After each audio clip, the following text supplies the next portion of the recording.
Good morning, guys. So today we're working on section 8, our last section of this chapter, and it's on equations of circles. So hopefully this will be kind of a nice, easy one to end it out. The main thing you need to know right now, though, is that this is the formula we're going to be using. So x minus h squared plus y minus k squared equals r squared. R, you should probably already know, is radius. And then HK is your center. One thing to notice is because these are subtraction signs, that is going to change our sign when we use these. So be looking out for that. And then sometimes we might plug in an outside point on the circle for x and y, but at the final answer, you should always have the letter x and the letter y back in the equation. So for our first example, we have a center at origin, which hopefully most of us remember, that's 0, 0.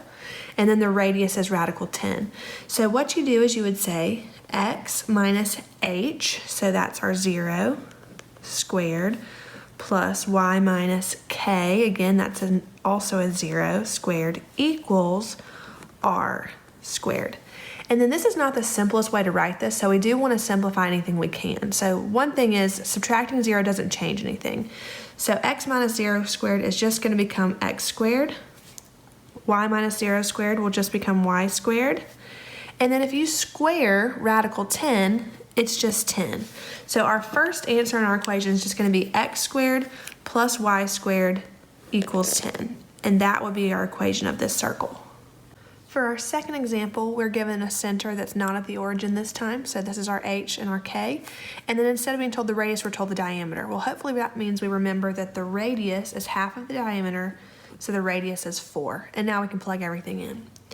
So we have x minus h, so minus 4 squared, plus y minus k, so minus and minus would be plus positive, so plus 1 squared equals, and then r squared is 4 squared. And again, we want to simplify. These don't have to change this time, but 4 squared is 16. So our answer is going to be x minus 4 squared plus y plus 1 squared equals 16.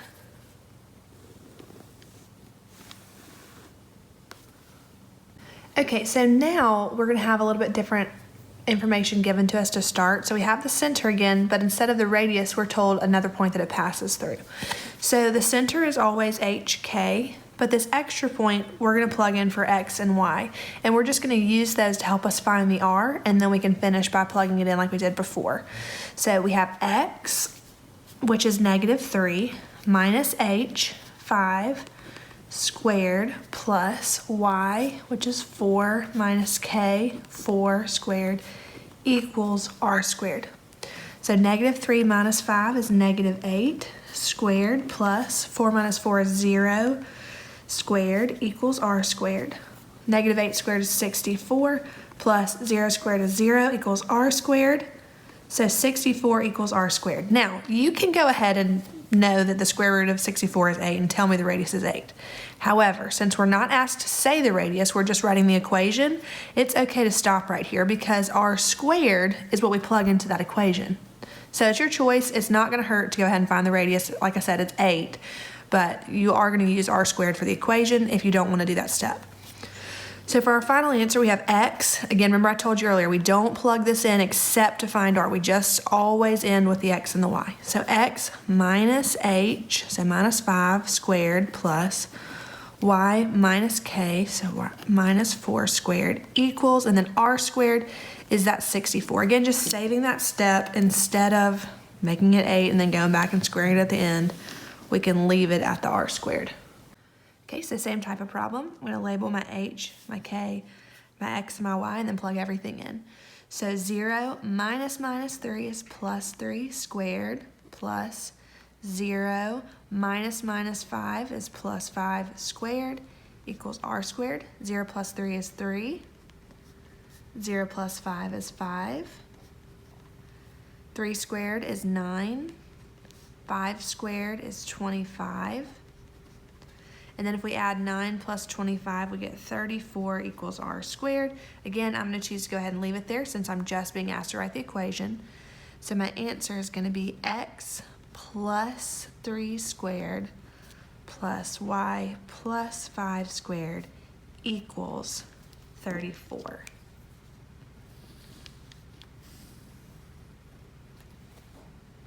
Okay, so now we're going to graph a circle, and one thing is, since we're at home and we don't, most all of us probably don't have graph paper, it's okay to just graph this by hand. It doesn't need to be perfect, just do your best here.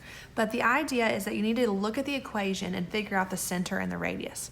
So if you notice, there's not a number by x, meaning the h is 0. There's also not a number by y, meaning the k is 0.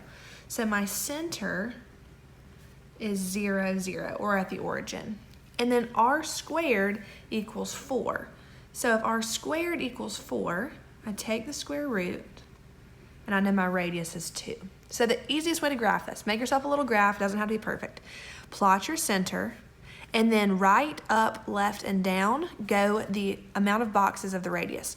So my radius is 2, so I'm going to go 2 to the right, 2 above, 2 left, and 2 below. And then you just connect that as best you can in a circle. And that's how you graph a circle. Okay, so on this one, it's gonna be a little bit more off center because if you notice, we have actual H and K's this time. So our center's not at the origin. So that's why I've kind of drawn it a little bit more like this. So for our center, we look at our H and our K. If you remember, it was a minus, so that means our signs change. So our H is actually -4. And our K is +7. So H and K change signs. And then for radius, if r squared was 25, we take that square root and our radius is 5. So again, plot your center. So -4, +7, probably more right there. And then go 5 in each direction. So I'll go 5 to the right, 5 above, 5 to the left, and then 5 below. And again, just do your best there. It doesn't have to be a perfect circle. If you want to find something and trace it to make it look a little better, you can, but the point is just to learn how to graph it. So that is a circle with a center at -4, 7, and a radius of 5.